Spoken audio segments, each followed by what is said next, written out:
Автомеханики, какую самую тупую дичь делали ваши клиенты со своей машиной? Озвучено при поддержке Авиасейлс. У меня был клиент, у которого загорелся датчик давления масла. Он не мог понять, как и куда долить масло. Чел подумал, что тут принцип такой же, как и у движка его лодки, поэтому залил целую канистру масла в бензобак. Список длинный, вытащил шланг ПВК, разные клапанные соединения, датчик кислорода и так далее, думая, что от этого движок будет работать лучше. Перерезал провода под приборной панелью, чтобы подключить стереосистему, после чего привез ко мне машину, чтобы я починил ему задние фары. Залил 3 литра масла, но щуп все равно показывал низкий уровень. Да, потому что он залил масло в радиатор, залил бензин в дизельный грузовик в очередной раз. Возможно, это будет не самый худший пример в трейде, но все же. Я знал одного 30-летнего чела, который скотчем приклеивал освежитель воздуха к выхлопной трубе, чтобы он как бы болтался перед отверстием. По его логике, так выхлопные газы будут лучше пахнуть для пешеходов. Полное видео на YouTube-канале апвоут.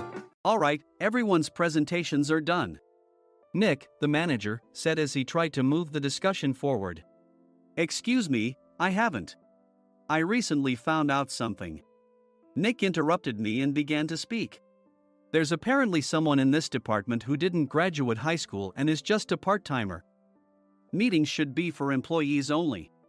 Absolutely right. His lackey, Mike, of course, agreed with Nick. I'm leaving. After leaving the meeting room, I started to shut down my computer. I noticed that an email had arrived, not in my personal inbox, but in the company's shared email. Thinking, there's no point in speaking up, no one will listen, I went home quietly. The next day, I heard a commotion from Nick's desk. He was staring at his computer screen, his face pale. Nick? Is something wrong? Mike looked at the screen with him. And he turned even paler than Nick. Why is he so angry? Knowing the reason for Mike's distress, I thought to myself, serves them right. My name is Adam. My mother passed away when I was in the 9th grade, and I was raised by my father. Well, you could hardly call it being raised. After my mother passed, my father changed. He drowned his sorrows in alcohol, and though he still went to work, he squandered our living expenses on horse racing. Because of that, I had to start working part-time as soon as I entered high school. Every month, I went to the convenience store with bills in hand that couldn't be auto-deducted from my father's account. Even though I endured it because I didn't want to be alone, I reached my limit in my 2nd year of high school and dropped out. I found a live-in job at a distant inn. Thank you for everything. The day I left home, my father, still staring at the TV, spoke. Take care. That was our last conversation. Back then, 18 wasn't the age of majority, so I needed my father's permission to work, and I couldn't hide my place of employment. Yet, my father never visited me even once. I kept working just to survive, and before I knew it, I was 42. Years of hard work paid off, and I was transferred to the headquarters. I was thrilled to be recognized by the company, as I thought I'd be working in the field until retirement due to my lack of formal education. Listen up. Our work can change the future of our employees. Don't drag us down. On my first day after the transfer, Nick, dressed in an expensive suit, spoke sternly. There was a reason for this. Our inn was located in a prominent tourist destination, known so well that everyone in the state could sing its commercial jingle. At its peak, we had 5 locations within the state. But that was long ago. Due to financial difficulties and aging facilities, only the place where I had worked for many years and the original establishment remained. I was prepared to lose my job anytime, but now there was a glimmer of hope. With the rise of social media, the tourist area where the inn was located started gaining attention again. Depending on how hard the sales department, where I was transferred, worked, we could either thrive or be forced to give up this prime location to the new hotel chains continuously popping up. For Nick, who had switched careers from another industry to strengthen our sales, this was a battle he couldn't afford to lose. I understood why he had to be strict. I will do my best. Nick sneered at my enthusiastic declaration. Did you not hear what I said? I'm sorry. I thought I was listening carefully. Out of habit from years of customer service, I apologized reflexively, though I had no idea what had offended him. Someone was watching me with a smirk. In this department, there are those who are expected to excel and those who have been shoved here because they have nowhere else to go. You are the latter. It was Mike, the section chief.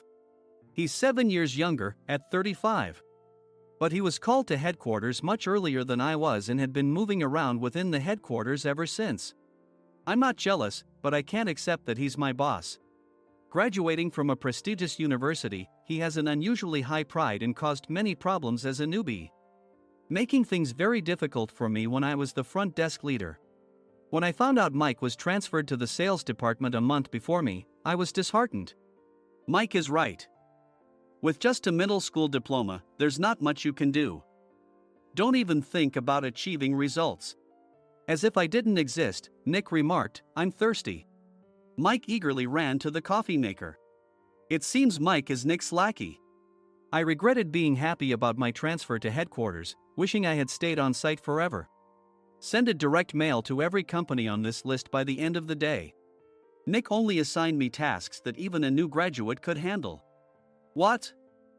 There are over 1,000 companies. You want me to send to all of them by today?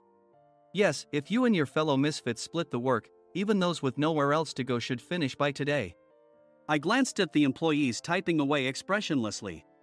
They were worn out from customer service, only thinking about leaving on time, or were women reassigned after having children, with zero motivation for work. Even Sam, a new graduate from the same university as Mike, who was supposed to be among the expected achievers, had no enthusiasm for the job, having joined the company wanting to do customer service. I don't care what they say, I plan to quit anytime, he said. Only Nick and Mike were highly motivated, making all the decisions between the two of them. I originally only wanted to work at the inn to survive and had no particular attachment to this job. I swallowed my words, thinking I had no right to reprimand them. About a month after the transfer, Nick told us with a frustrated look. To commemorate the 50th anniversary, we've decided to create a plan exclusive for one group per day. Originally, Mike and I were supposed to come up with it, but our president, Mr. Thompson, insists on hearing everyone's opinions. So, you all get a chance. As Nick explained, Mike began handing out prints. Make sure not to embarrass Nick. If your ideas are half-baked, you'll have to redo them. It seemed that they had printed his handwritten notes by Mr. Thompson, which included several questions and a section for free responses. It made sense why Nick had to seek our input, given that all responses had to be submitted to Mr. Thompson. We were given a week to think about it, and a meeting was scheduled to compile our ideas. My plan is to let guests enjoy both the old and modern America. Nick began the presentations. Guests would watch a master confectioner at a nearby traditional sweet shop make sweets in front of them. The welcome drink would be premium tea in a bottle. Nick's plan was certainly attractive. After his presentation, Nick called on us to present in the order we were seated. Just as I stood up for my turn. All right, everyone's presentations are done. Excuse me, I haven't. I recently found out something. Nick interrupted me. There's someone in this department who didn't graduate high school and is just a part-timer. He was likely talking about me. I joined the company as a part-timer and was made a full-time employee when I turned 20. That was 20 years ago, so Nick and Mike probably had no chance to know until recently. Meetings should be for employees only. Absolutely right. After that, Nick kept creating opportunities to solicit everyone's opinions, purposefully excluding me from speaking. The meeting unexpectedly heated up and went past the scheduled end time. A few people asked to leave, and the discussion continued with the remaining few. Still here? Normally, you'd leave in that situation. Though I had no attachment to the job initially, hearing kind words from customers made me want to make them happier. For someone like me, with nowhere to go, the inn was my home and customer service was my life. I felt pathetic about my current self. I'm leaving. I left the conference room and started shutting down my computer. I noticed an email had arrived, not in my personal inbox, but in the company's shared email. Thinking no one would listen to what I had to say anyway, I quietly went home. The next day, while preparing the DM as instructed, I heard a commotion from Nick's desk. In his haste to stand up, he hit his knee on the desk. He stared at his computer screen, his face pale. Nick! What's wrong? Mike, thinking he should be the first to rush over, approached Nick while still wearing his coat. He peered at the screen with Nick. And he turned even paler than Nick. Why is he so angry? Who is responsible for this company? Nick, more irritated than ever, asked, and Mike answered without checking. Probably Sam. Sam wasn't there because he was attending a morning training session for new hires. Nick gave up on getting angry and returned his gaze to the screen. They were looking at an email that arrived right after the end of the working day yesterday. Apparently, no one, including me, had checked it before leaving. The email was from a large company that used us for their annual employee trips. The president and executives of that company also frequently used our services personally. President of the company, Mr. Mason himself, had declared that neither he nor his company would ever use our services again. Well, some companies cancel their employee trips or stop using our services due to financial struggles. Let's just move on. Mike kept wiping the sweat from his forehead with a handkerchief. Knowing why Mike was so agitated, I quietly watched their interaction. Do you know how much revenue we get from that company? We can find other guests to fill the rooms, but we'll lose the banquet costs, gift shop revenue, rental car fees, and more. Moreover, the gifts were supposed to be prepared by the traditional confectionery shop involved in Nick's proposed plan.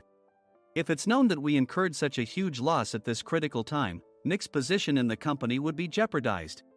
Nick took a deep breath, seemingly trying to calm himself. All right, Mike. Go to New York right now and apologize to Mr. Mason. What? You're coming with me, right? I have urgent work to do. I trust you, which is why I'm entrusting this to you. Please. Mike, believing Nick's sincerity, agreed with a determined look on his face, saying, yes. That's Nick for you. Even if Mike went to apologize, Nick would shift all the blame onto him if the client didn't change their mind. Well, it was Mike's fault to begin with, so it served him right. About 3 hours later, Sam answered a call from somewhere and repeatedly apologized, saying, I'm very sorry. Everyone watched to see what was happening. After ending the call, he informed Nick with a weary tone. When Mike arrived at the client's company, he only made things worse, further infuriating Mr. Mason. He was demanding, get his boss here immediately. It was no wonder Sam was exhausted, dealing with such a call right after returning from training. What is that idiot doing? All right, Adam, you're coming with me. If sacrificing Mike didn't work, then I must be next. Normally, I'd want to refuse at all costs, but I saw an opportunity in this situation. If I can be of assistance, I'd be happy to join you. I immediately followed Nick, and we flew to New York. When we introduced ourselves at the reception, it became clear how serious the situation was, as the receptionist personally escorted us to the president's office. Angry voices leaked through the door, making both Nick and me uneasy. Excuse me. I'm Nick, the supervisor. I understand my subordinate has caused you trouble, and I deeply apologize. Nick, with his experience in the corporate world, knew enough to offer an apology before excuses. However, his customer service skills left much to be desired. I sighed as I saw Mike trembling like a small dog in the corner of the room. What kind of training are you giving your subordinates? Mr. Mason glared at Nick with a red face. The intensity of his gaze made even Nick take a step back. Regrettably, I joined this company only 2 years ago and was unaware of Mike's issues. I should have identified his shortcomings sooner. Indeed. I should have realized sooner. No sensible person would come to apologize and then give a lengthy presentation on the drawbacks of not using their in. Nick froze, his mouth slightly open. Suspecting the worst, I picked up the documents that had fallen to the floor. It seemed Mike hastily prepared these documents on the plane, listing the disadvantages. Disadvantage 1: if you change the venue for the company trip, employees might suspect it's for cost-cutting reasons, leading to a negative impression. Reading it aloud half-jokingly, Nick snatched the papers from my hand and checked the contents with a furious expression.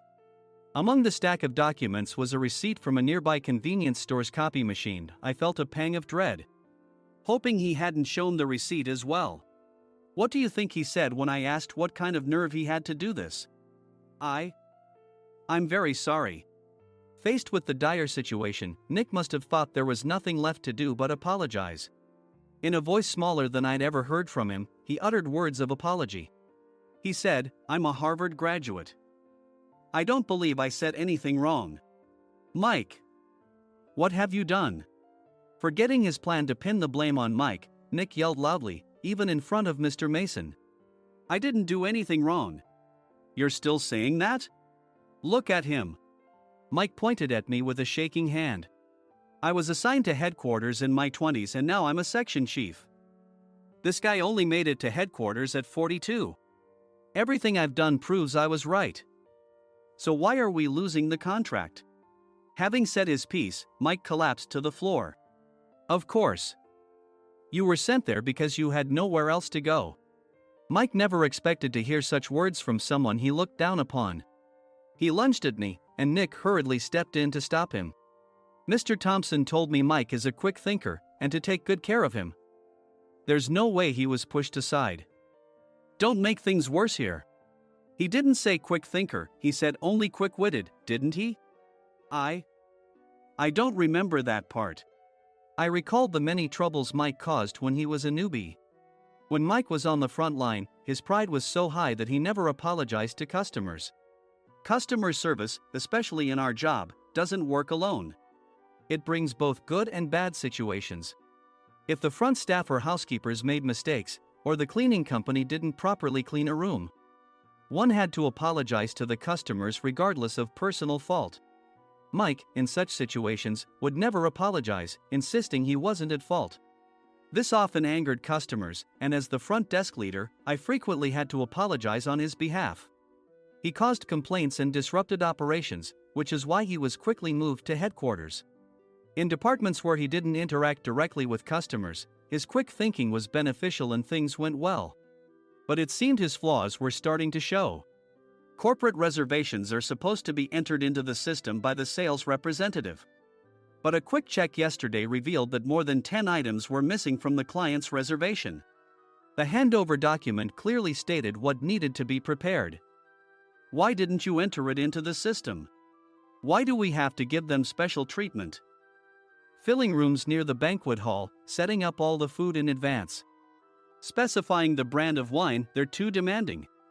No wonder he always angered customers, I thought, feeling a headache coming on.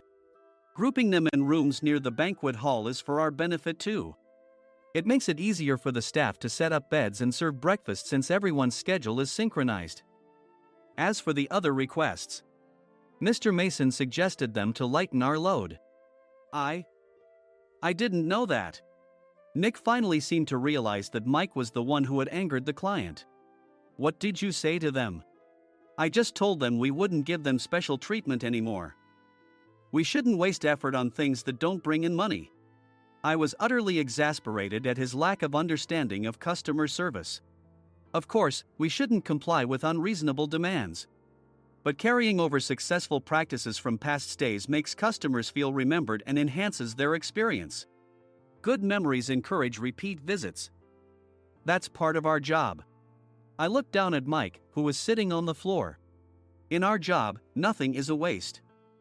Mr. Thompson likely moved you to the sales department, hoping you'd finally understand this. How do you think he feels now that you failed to meet his expectations? Mike, tears in his eyes, fled the president's office. I was amazed he still hadn't apologized. You have it tough, Adam. It's okay, we're all employees of the same company. I deeply apologize for this disrespectful incident.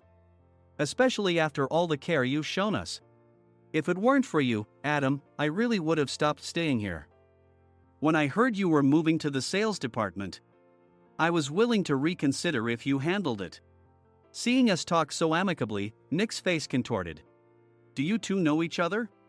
Adam's service is excellent. I always requested him specifically. Normally, we don't accept specific staff requests, but we made an exception for Mr. Mason, adjusting my shifts accordingly. He had personally stayed at our hotel just before my transfer, and during casual conversation, I mentioned, I'm moving to the sales department soon. If I hadn't told him then, things could have been much worse. Please continue to take care of us. I look forward to it. On the return flight, Nick awkwardly offered me a can of beer. It's still working hours. Of course, I had no intention of forgiving him for a single beer. Nick might try to pin everything on Mike and avoid any consequences. While pondering this, a startling fact came to light. Nick, the tea bottles for the plan have arrived. I handed Nick a bottle labeled with our inn's name. They look good. What are you talking about? These are plastic bottles. I had assumed we would use the trendy, high-end bottling tea. But what arrived were ordinary plastic bottles of tea with customized labels. The only unique aspect was the label, which had the inn's name, making it look customized. Upon further investigation, I discovered that a substantial amount of money was set to be paid to the tea company. It was priced like bottling tea. Does this plastic bottle really cost $100 each? The tea inside is specially blended for us. The extra cost is for that. Wouldn't it be better to use another tea company? Or is there a specific reason we must use this one? As Nick continued to make excuses, I showed him a printed email. I informed the tea company's president, Mr. Mitchell, that we discovered irregular payments and he confessed. He said you two were high school classmates and planned to split the extra money. That idiot. Why did he confess? That's not important. You should worry about yourself, this could turn into a police matter. Opening the bottle cap, I suggested. How about calming down with this tea? It supposedly has a relaxing effect. Nick drank the tea frantically. In the following days, decisions were made about their fates. Mike was reassigned to the General Affairs Department, with no chance of transfer or promotion, as per Mr. Thompson's orders. As for Nick, since the payment to the tea company hadn't yet been made, he narrowly avoided legal trouble. Instead, he was encouraged to leave the company, and to avoid further complications, Nick submitted his resignation. Rumor has it that connections between HR departments have made it difficult for him to find new employment. Even though it was good to have those two gone, something unexpected happened in the sales department. Everyone became motivated and united in refining the 50th anniversary plan. In the end, my plan was adopted. We collaborated with the Tourist Information Center to provide personalized guides. The plan, tailored to the number of guests, was truly special for the 50th anniversary. Hey, is Adam's family coming to stay? I immediately booked that special plan for my family.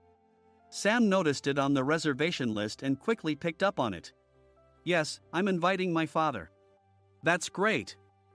I might invite my parents too. I lacked the courage to face my father just as Adam. But here, with the confidence Mr. Mason praised, I felt ready. The 50th anniversary plan was a perfect opportunity to reconnect with my father. I hoped to bring back the days when we could laugh together as we once did.